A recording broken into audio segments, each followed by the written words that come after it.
Acapulco, Mexico. This is Anarchast. Hey everybody, welcome to another edition of Anarchast, your home for anarchy on the internet. I'm outdoors here in Montana, big sky country. It does actually look kind of bigger. I don't know what it is. Might be an optical illusion though. I'm here with Anthem Blanchard of Anthem Gold, and we're actually at the Red Pill Conference, a Red Pill Expo they call it. It's a geo-reference conference. I just finished speaking, ran into Anthem. I've known him for a while. He's been doing a lot of stuff that's gold related and cryptocurrency related, trying to get a lot of gold backed on the blockchain, things like that. He's just finished raising funds for something called Hercules, which he's involved in. We'll get into all that kind of stuff, and we're going to get into a lot of gold related stuff. His father is very famous for essentially helping to end the gold being illegal in the US all the way from 1933 to 1972, I believe was the last time. And his father, we actually has some very interesting stories about how he went about doing that. A very interesting family. His name's Anthem. That might tell you a little bit about what his parents were like. But before we get into all that, I got to ask you, how did you become an anarchist? That was a great question, because I didn't even remember, because I think I just almost was born one that was adopted, so not technically, but my mom paid my father for naming rights in silver coins to name me Anthem Hayek Blanchard. So legitimately, I think I was pretty much an anarchist before I could even speak. So it's like 2 or 3 days old, I think. So it's, yeah. So your entire life you've just been basically libertarian, your family was libertarian. Were you named after Ayn Rand's book, is that it? Yeah, first name Anthem, Ayn Rand's short novella, so it's a few bathroom sittings for those. Don't be intimidated by it. It's actually a great entree, I think, for those of you who are not familiar with Anthem. And so in Hayek is Friedrich August Hayek, who I think the piece that I'm most proud of his is Decentralization of Money. I mean, he's most well known, I think, for Road to Serfdom, but it's also a great book. But really, my passion has always been seeing us get rid of these fiat national currencies. I think that they're the bane of the worst, darkest evils in the world, and I think that they're, as friends like Nick Szabo and people have talked about, they're these forced marketplaces, and now we have these other options called open marketplaces that are called blockchain and cryptocurrencies, and I'm just exhilarated that we get to be a part of this future, so it's a lot of fun. Yeah, it's definitely interesting times right now. Before we get into the cryptocurrency stuff, which I definitely want to get into, let's talk a little bit about your dad and what he did in the gold market. And you're still very involved in the gold area as well, but why don't you just give us a little bit of that background? Absolutely. So it's a proud heritage. My father, James U Blanchard III, is known for mainly for really defying the government, the U.S. government, in the form of seeing gold ownership be legal again for U.S. citizens and residents. So a lot of people don't know this, but from 1933 through 1974, it was illegal for U.S. residents or citizens to own gold in the form of a bar or a coin or a medallion that wasn't considered like jewelry, basically, or some old antique. And so my dad, being the wild man that he was, went to Canada, smuggled gold, legally brought it into the U.S., and then went to the U.S. Capitol, Washington, D.C., paraded around Washington, D.C. My dad got into a near-fatal car accident. It's kind of a sidebar to this. Kind of amazing that he achieved even as much as he did, despite any kind of physical limitation. He was near dead, was in an iron lung for weeks on end, basically forced breathing on him, and came out of that with this vigor of no fear. And I think that really propelled him to protest for almost 2 years in Washington, D.C. He paid for a biplane to fly over Richard Nixon's re-inauguration in Washington, D.C. to legalize gold, hardcore. Eventually, the press did pick up on his initiative, and Congress went into action, President Ford went into action, and they rescinded FDR's executive order that made it legal to own gold if you're a U.S. citizen resident. So that was a massive accomplishment. I'm adopted, so it's another kind of interesting story there as well. So my dad also defied the state of Louisiana because it was illegal for what the state considered to be crippled, which they just deemed to be physical. I mean, my dad was, my parents were multimillionaires in the 70s at that point, self-made, very, very successful. Blanchard and Company, which was sold decades ago now. I mean, almost 30 years ago at this point. It's still running today. Very well known, but state of Louisiana, nope, you're crippled because you don't have feeling in your legs. So the state just says you can't have kids. So my parents gave the middle finger to that. and they smuggled me The from state Chicago. could say you can't have kids if you have some sort of physical defect. In Wow! 1979. In the land of the free. 1979. Wow. I mean, this is like post-civil rights Right. movement and women's suffrage and all of these, fully, right? And this was Louisiana, state of Louisiana. So it took the Italian mafia having to broker a deal through the Salvation Army to get me to New Orleans to actually give me a wonderful, like, a dream lottery ticket life that I've had now. So, I mean, how incredible is that? I mean, the state was trying to deny me a lottery lifestyle, but my parents wouldn't have it. So, and here I am. So, yeah, I've definitely been an anarchist. I don't know, I guess I've been from day one. adopted. I don't know, bred anarchist technically, but adopted anarchist, I guess, from day about 3. So, yeah. I could see looking back on it why you wouldn't like the government very much. They're trying to keep you from being adopted by the parents who gave you the life that you have today. Well, hate is a strong word. I mean, I think that it's certainly been the cause of the mass amounts of evils in recorded human history. I think any large organized entities, I mean, you could put certain state religions or religions that were even supra-state into those categories too. I think anytime you have really large forced hierarchical hive kind of organizations, collectivism, exactly, it just breeds it. It just breeds it, and it breeds corruption. And that's what you see. You see history. You see, like, Florentine banking, the Medici family. Where did they end up? The royal families, right? It's like it all like what once started as something that was just probably good for commerce, all of a sudden turned into this kleptocracy. And it's funny because now, I mean, I'm almost 40 years old myself, and I've been around libertarian community. My dad started the New Orleans Investment Conference, still goes on today. Brian London, he's a shareholder of ours. He's a friend, and it's just amazing for me to see these patterns continue to repeat, where it's like Lord of the Rings. The power of the ring is very inducing, and I think that's what blockchain fixes, because it forces decentralization, whether you like it or not. Like, however big your ego is, like however much you want to like control and command control, and all of these traditional what you're taught in business school lessons and methodologies. It's completely the antithesis in blockchain, because it's all about creating communities and sharing and open. You want as much free as possible because you want your economic unit, ultimately your tokens, to appreciate and value through usage and through speculation of future usage. And so it completely cannibalizes all of the existing centralized models, which I don't think a lot of people really see yet. Which is kind of fascinating to me. Oh, there's so much going on. We talked about this before we even started. Just, it's an amazing time sort of to be alive. All the money being raised right now for a lot of these things. It really reminds me of the start of the internet. It's sort of like Internet 2.0 a little bit, the decentralization of the internet in many ways. And yeah, it's just a really incredible time. And it's great to see something like the gold and silver market, which is such an old market, obviously, right? It is the oldest form of money that we know of. Yep. 6,000 years is what the estimates are. Centralized, and beads, little tiny beads going back hundreds of thousands of years, like even predating things like axes and weapons and things like that. So yeah, and so to have something that ancient and still so important, and you've been you were involved in gold in many different ways. You recently bought Valtoro, is that right? Magi metals. Magi, that's right. Sorry. It's okay. Magi metals, and you've got, of course, your Anthem Gold, and so you're very involved in gold, but you're seeing all the potential on the crypto side, on the blockchain side.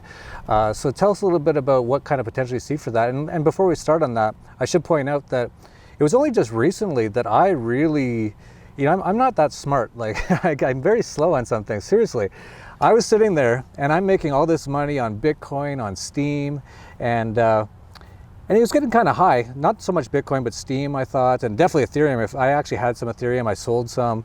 I'm like, it's getting too high. And I'm like, but where am I going to put it? Because everything's up so much, and it's going to have a pullback at some point, obviously. And I'm like, I don't want to put it back into dollars. I don't want to put it back in the banking system. That's the whole reason I'm in all this stuff, is to get out of there. And it just dawned on me just in the last few months. I'm like, we really need a lot of gold-backed cryptocurrencies. And of course, you actually founded the very first one. Yeah, we did. So Anthem Vault, the company that germinated Anthem Gold, we spun Anthem Gold Inc. out of Anthem Vault Inc. Back in July of 2014. We created a token called Independence Coin, INN token. So just a novelty, is 100 grams of gold, about $5,000 worth of gold, mineable, same X11 script that Dash uses, the coin back then, and had some real good adoption. We doubled up our account size. Anthem Vault is just simply a fractional allocated gold platform. It's like a gold savings account, gold silver savings account. It's great for people in the US because of all of the unfortunate reporting requirements we have. So it's a little paradoxical that there's less reporting that's done when you're actually in the US. So anyway, it's kind of a niche service from that standpoint, but allowed us to really fully maximize and understand the whole supply chain of allocated metal. And so I think that it allowed us to see a lot of the inefficiencies and the deficiencies that really revolve around a banking-centric world. And it allowed us to kind of see, okay, well, things are really reframing now because decentralized finance means that supply chain is dictated completely different, because trade finance is now dictated completely different, because it's really for the first time in modern finance not dictated through banks and through the central form of financial distribution. So I think that kind of insight has really, really helped us now with Anthem Gold, which we spun out just this past December as its own entity. And only crypto, we're not accepting any fiat currency, no dollars, no euro, no any whatever, fiat anything, only crypto, which also has added advantages in the US, really light touch, much lighter touch from a regulatory standpoint. I mean, I'm sure that will change over time, but already starting to change a little bit, but that's why we hire the best. So we hired Perkins Coie and former counsel of the R3 consortium on the banking side, and so. But it's really nice to have the best of the best, and Perkins has handled the most ICOs in the space, and so we're really honored that they were excited about working with us too. And so Jacob Farber and his team there. So we want to really see it as a bridge. We're peaceful people, and I'm a very peaceful person, and I think that there's a lot of potential for a lot of violence to occur, I think, if we're not careful with how we transition from one system to another. And we have the perfect bridge now with blockchain, so I'm convinced of that. Now it's a question of how the old traditional, you could argue 6,000 years of history in this hierarchical pyramid structure, and now we're in this web mesh network, swarm network, web structure, decentralized structure, how you get from the one to the other, I think it's critical to be methodical, be very factual as possible, be very communicative, be as transparent as possible, and be as humble as possible too, because at the end of the day, this is a new frontier. Crypto kind of represents the merging of a lot of concepts like fiat currency and equities and contracts, legal contracts, and then also just public-private key cryptography and databases, and it brings in these different concepts that basically are all kind of getting put together, and they're very antithetical to how the big behemoth, the Amazons and the Facebooks and the Googles and the Ubers and the Airbnbs function even, where it's all still very centralized, and which is kind of funny to say, because we think of like, oh wow, how revolutionary, and I love Airbnb, Yeah, it's kind of funny. Using Airbnb here in Bozeman, I love Airbnb. Well, this is an Airbnb we're at right now. Beautiful, with Danny Sessoms, we should mention that. We're with Danny Sessoms of the Crypto Show, who's here with his Dash RV, and he's been traveling around the US, doing some sort of marijuana dash deals or something. I don't even know what he's doing, but it's pretty cool. So yeah, we are in Airbnb, and that's a great point. Airbnb and even Amazon and Uber, these are all things that are quite revolutionary, but already quite quickly they're becoming not as revolutionary, because now we've got the whole decentralization sort of a thing going on. It's amazing how fast technology is moving, because Uber and Airbnb weren't even around, I don't think, 10 years ago. Yeah. Now they're huge and everyone loves them because they're so much better than the government taxis and the government controlled and regulated and taxed hotels. But already we can see that already moving off to something more decentralized, which is great, isn't it? Well, it is, and I think another thing, it's a continuation. So it's a continuation of history. There were cuneiform tablet tablets with these tokens on them tens of thousands of years ago, and the ancient Middle East area, spanning from like modern day Turkey area to Iran, Arabian Peninsula, that denoted basically bartered of these tokens. And of course you have like these gold and silver little round balls that even predate that hundreds of thousands of years. And so you have these concepts that have existed that we're just now basically recreating in this new form. It's just a much more efficient form of decentralization now. So I think it's pretty fascinating. I mean, I think it's an exciting time to be alive, and it's important to keep an open mind right now, because it's just the possibilities. So not to geek out too much, but the internet is like, I don't even understand this very much, but it's like a thing called OSI. It's 7 layers. But basically the 7 layers, the internet works for us because it's trusted. But like the last layer is something called the application layer, which is like what we all are most used to using, like all the apps, right? App for that, application, right? Like that's how we interface. But like that's where you can think like the biggest hole is right now. Like think about all your spam, right?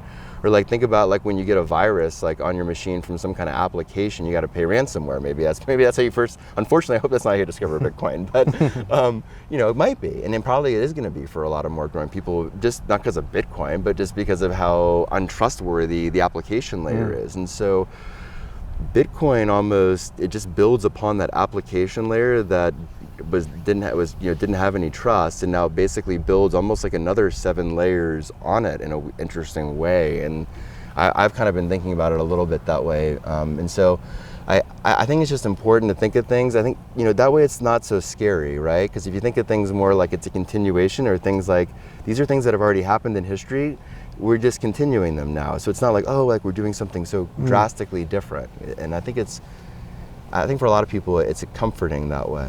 It's not like doesn't feel like a big jump, like, oh, we have to change our life and lifestyle and all these things that I know are going to change. I think that's a lot of people's resistance when they're, it's a big thing, because these forced marketplaces that we call governments are, we're used to them because they only ever change with like incredibly violent events.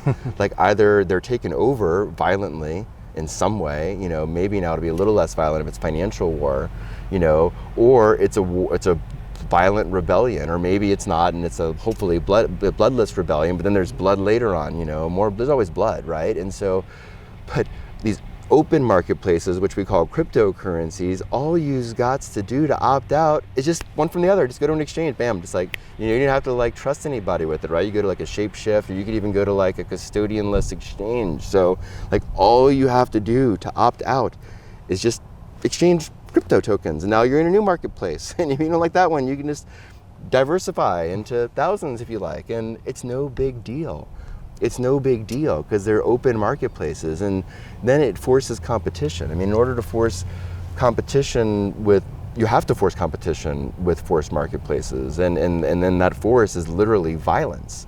And so, I mean, there's no violence with these. It's gonna suck a little bit, if something is critically wrong and you're not able to use that blockchain, but it's a lot better than dying or having to kill somebody, right? Or like getting tainted with, white phosphorus or, depleted uranium or something. So, yeah, definitely. You brought up a great point, though, on trust. And this is where the gold market meets the cryptocurrency blockchain market, is trust. And you were talking earlier, and maybe you can talk a little bit about it now, about auditing, how untrustworthy it really is, and how the blockchain can change all that, and how you are using that within your own business and with this new token that you're doing with Hercules. Yeah, absolutely. So, I've had dozens, literally, I would say over 3 dozen, big 4 partners, people that worked on audit engagements for banks, investment banks, commercial banks, trading firms, and I've also had on the other side, board of directors on trading firms, banks, C-level members, senior executives all say that the double accounting standards for auditing are a joke. That, no one knows what's going on, partners sign off on what previous partners engaged on, and then you get any kind of conversation with somebody one-on-one, honestly, they'll tell you that. I'm fine with saying this on camera because I've just had enough of these conversations now.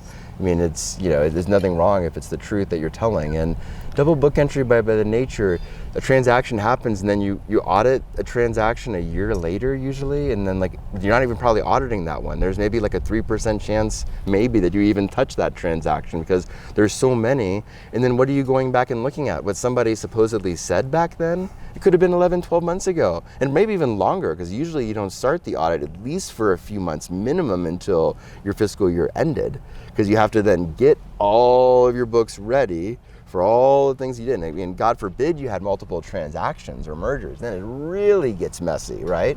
You're like, God forbid they had messy books that you bought, which might have been the reason you bought them, because at a discount, right? So it's the reality is that accounting and auditing today is a joke. And the faster information gets to us and messages to us, the faster it becomes a joke. And yet our entire world economy relies on a foundation of a joke, of a financial system. And so now, but turn this into a positive now. So now we're about 8 years into this experiment called blockchain and cryptocurrency and decentralized messaging networks, whatever you want to call them, right? And so now we have these new systems, and these new systems don't really care about any of the old shit. Like they don't care that the old shit works or didn't work, but like these new systems work, and they're mathematically provable. Like you can cut right down to the bottom of it very, very easily. Like it just takes a little bit of time and application. So like it's all truthful. So just like see what the internet is enabled to this point, versus what commerce was 30 years ago. Now imagine that kind of same multiple again, then onto the internet, what we already have, and crypto is just barely, maybe now it's, 100 and something billion dollars value, I think, at this point. And maybe that's really half of that, because maybe half of the ones now won't even exist. Who knows? Maybe, and maybe not. But that's how tiny this market is still. So that's the opportunity, I think, for anyone that comes across this video and is wondering, oh, this guy missed out, Bitcoin's at 40 billion market cap. Well, guess what? PayPal's at 70 billion, and it kind of sucks. So I think Bitcoin surpassed PayPal in total transaction volume, didn't it? Or at least it's close. Right. I think you're right. Yeah. Yeah. Even at this conference, I had so many people come up and say, "Oh, I've been watching you for years, and I totally missed out on Bitcoin." I'm like, "You didn't miss out. It's still going on. There might be a dip here. We've definitely gone up a lot in the last 6 months, but no, this is not over at all. This is just the beginning, and it's fascinating." What would you tell the people out there who are real gold bugs and are still not sure about cryptocurrencies and all that, but they're kind of curious about it? Like, what would you suggest? For example, if someone, I've heard so many times, so many gold bugs, they're like, I would never buy a cryptocurrency unless it was somehow backed by gold. What would you say to them at this moment in time? I would say it's important to remember the difference ultimately between fiat currency and an unbacked currency, number one. Like that's the first, because I think that's the first mistake that a lot of people make. Fiat just means government decree. So fiat currency just means a currency decreed by the government. Like legal tender means like you got to pay your taxes, you got to pay your court bills with it, and that by default gives the dollar this big advantage, right? And like that's why it's the world currency. And so backing all these other pieces of paper. But cryptocurrency, you can say, not all of them are asset backed or backed by something. It's kind of like the nomenclature we call these asset tokens, backed by something. Maybe it's an asset, maybe it's something else, but it's backed by something.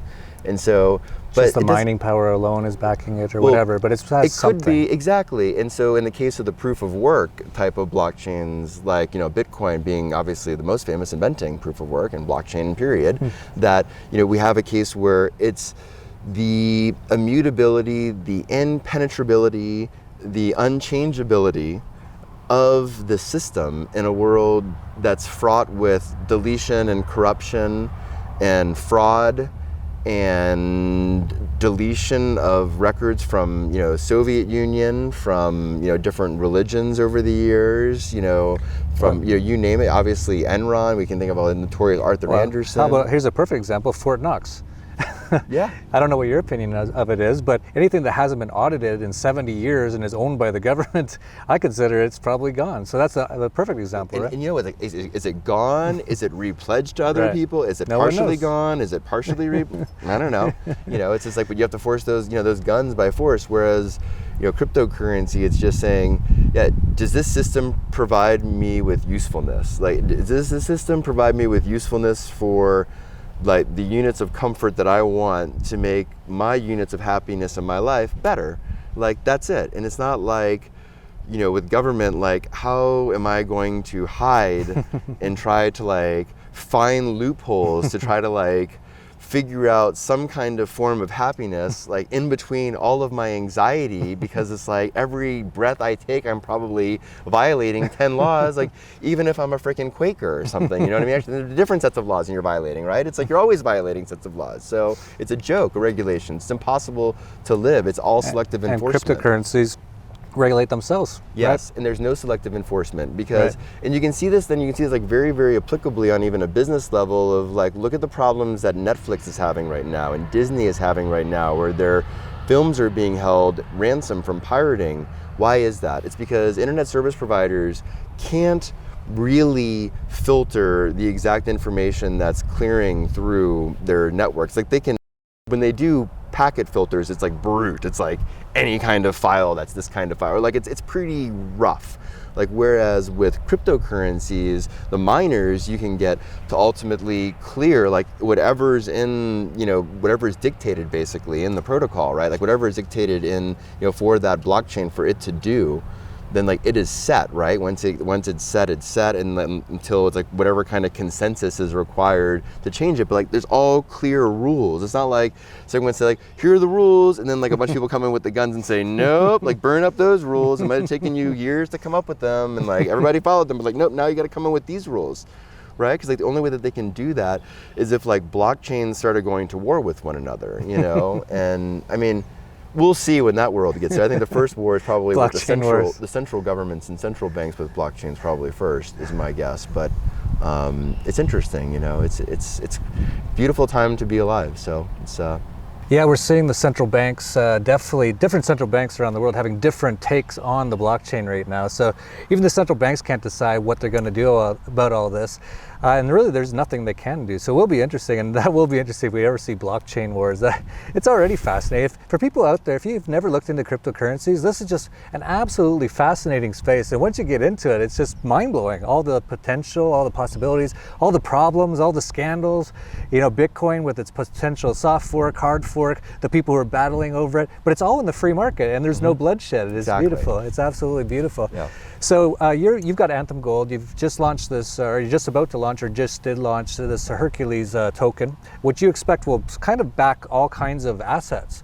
Why don't you talk a little bit about what you're doing with Anthem? Because you also have some great stuff that you were telling me about how you audit, and then also talk a little bit about what this new token could possibly help people do and what uses it might have. Yeah, absolutely. So we just concluded a successful raise for Anthem Gold on an online investment platform called Bank to the Future. So it's like bnktothefuture.com. Yeah, we've had Simon Dixon on Anarchast before. Yeah, great guy. Really appreciate Simon and his wife, the co-founders, and they've been really great to Cynthia and I, our co-founders for Anthem Gold. And we had over 120 people, new investors that came in over the last 45 days. And just closed out on Saturday. And so I had over $570,000 pledged, and I'm hoping it'll be a little more because a lot of that was Bitcoin about 30 days ago when it was about half the price it is now. So anyway, we're really excited. We're now pushing right forward into pre-ICO mode of our utility token. Our utility token, as you referred to it, is the Hercules, the Herc. And so it comes from some of the legends of Hercules and the trial through the Straits of Gibraltar and the origins of the two lines in the euro or the dollar, kind of the units of measure and currency relate to that fable. And so we thought strong, obviously, name. So we thought that'd be appropriate for our verification token. So it verifies, this Hercules token verifies the existence and the placement of the gold, the physical gold kilogram certified LBMA bars that are backing these anthems, these AGLD asset tokens. And so the Herc, you can basically think of it as like a decentralized database, and so there's all this information basically of all these different verification tools, cameras, RFID chips, different types of imaging of the bars, and relaying all that information on a periodic basis, and then being able to have audit software take a look at all of that exact information, and then you can tell exactly all the gold is there 100% backing it electronically, instead of having to rely on human audits that are fraught with just incompetency, human error, at the best, and fraud and deception at the worst. And so, by having all these sensors, you can have complete transparency. And then what you can do, and what we are doing, because we can do it, is offer everyone the ability to have whatever kind of level up to our best practices with our Anthem Gold and Anthems stored in this most secure facility in the state of Texas, former nuclear resistant bomb facility built by the nephew of Chiang Kai-shek, former leader of China, who thought Dr. Strangelove would actually manifest itself and the world would be in a thermonuclear cloud of dust by now. And so he built this facility for him and 300 of his best family and friends, and he went all out. He even put in 2 jail cells and a conjugal visit cell. So yeah, he was a pretty creative guy. Probably put in somewhere upwards of $100+ million into this facility, and now it's considered one of the most secure co-location data center facilities in the country and probably in the world. So it's pretty fascinating. So we thought that'd be a great place to outfit, but someone can just have a gun safe, and if they just wanted a little camera, just the very basics of real basic auditing, but still, maybe be trustworthy to a small group of friends or a community, that's what Hercules is going to enable. Kind of everyone being able to open up their own goldsmith shop in their neighborhood if they want to. So we think that's going to be a pretty profound, and then we think that we can take that concept and replicate it across other verticals that are first really close to us, silver, other metals, and just take it one step at a time. So that's great. It's interesting times. It'll be interesting to see how well this token gets accepted and used to sort of back sort of assets and verification that those assets exist on a blockchain. Such a fascinating time. And for people out there, we're probably just, if we haven't, we're just about to announce the dates for Anarchapulco next year, which will be February 15th to 18th, I believe. Don't quote me exactly, don't book your flights exactly until you see it in writing somewhere, but I'm pretty sure those are the dates. And of course, we're going to have Cryptopulco again next year, so hopefully you can come down to that. I'd be honored. Yeah, it was a real, and if you'd like, you're welcome to speak at it. Thank you, I'd be honored to. I really wanted to go this time, and I forget, it was like some kind of crazy conflict. You were busy with, I think, your fundraising. I think that was what it was, and so I really wanted to go, and so, but this year is no excuse. So awesome. Thank you very much. Yeah, so we'll see you there, Cryptopulco. It'll be February 15th to 18th, 2018. Time is flying. But why don't you finish up and just let anyone know anything you want them to know, where they can find out more about Anthem, anything else? Yeah, absolutely. So again, we're just about, we've done on our Bank to the Future raise, but you can see us up there. You'll see there's a pretty prominent group of companies. We didn't pay to get on that website, so they have a Simon and his team, very, very strict process of vetting and filtering. And you go to anthemgold.com, you'll see that our Telegram chat is up. You can belong to it, so it's a pretty great group of people that are already in there, and come join the community. So we really welcome you to Anthem Gold, and thank you very much for caring enough to be here and listen to us. So thank you. That's great. And if you like this video, please like, subscribe, share down below. Fascinating stuff. So much going on in the entire cryptocurrency space and the entire world, really, with everything. As you mentioned, politics is government is kind of going away as sort of like, it's just not, no one wants it anymore. And there's so many better solutions, and so many of them just, there's no bloodshed, as you pointed out. This is exactly what us anarchists want, especially anarcho-capitalists, obviously. People call themselves anarcho-communists. I don't know what exactly they want, but we want to see just the best things happen. We want to see the most people get the most pleasure out of life, as you're bringing up, and be the most prosperous they can be, and not have anyone controlling them or owning them or just enslaving them. Yeah. And this all could be done with technology today. So there's plenty of space around us. There's a lot of open land in this world. There's no worries about overcrowding. We can all be millions of times more prosperous, opulent, enterprising, bettered than we are today. I mean, we're not limited by any of these silly constraints that have been just as silly when Thomas Malthus was talking about them, and in churches and other superstitions were talking about it before him. So, don't let people control you, and I think just educate people, right? Just open their minds, and I think you got to touch the heart to reach the mind, as a friend has said. So I think it's important to do that. So reach people where they're at, and we all know nothing, and we all, I think, should stay curious, because there's a lot of stuff that I don't know, and I'm constantly learning, and it's just a good way to be, I think. So. Yeah, absolutely. And as I always say, and you just said it again, is the real key is spreading the information. People just don't know what the possibilities are out there. They keep them on their television programming, and they're just like, this is the way the world is. No, it's not. So, as you were mentioning about overpopulation, everywhere I go, it's like this really. It's not too bad. I think we'll be fine. But so we've got to spread that information. One way you can is just like this video, share, subscribe to our channel, and get this information out there, and watch any of our upcoming videos. We've got a number of them coming up, so definitely subscribe to our channel. And that's it for Anarchast from Big Sky Country in Montana. This is it is a pretty big sky, actually.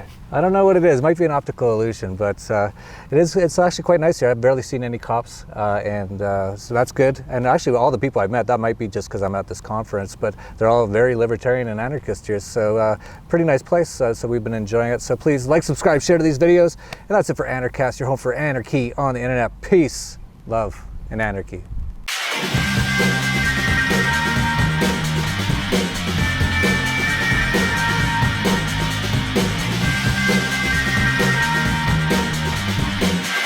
From Acapulco, Mexico, this is Anarchast.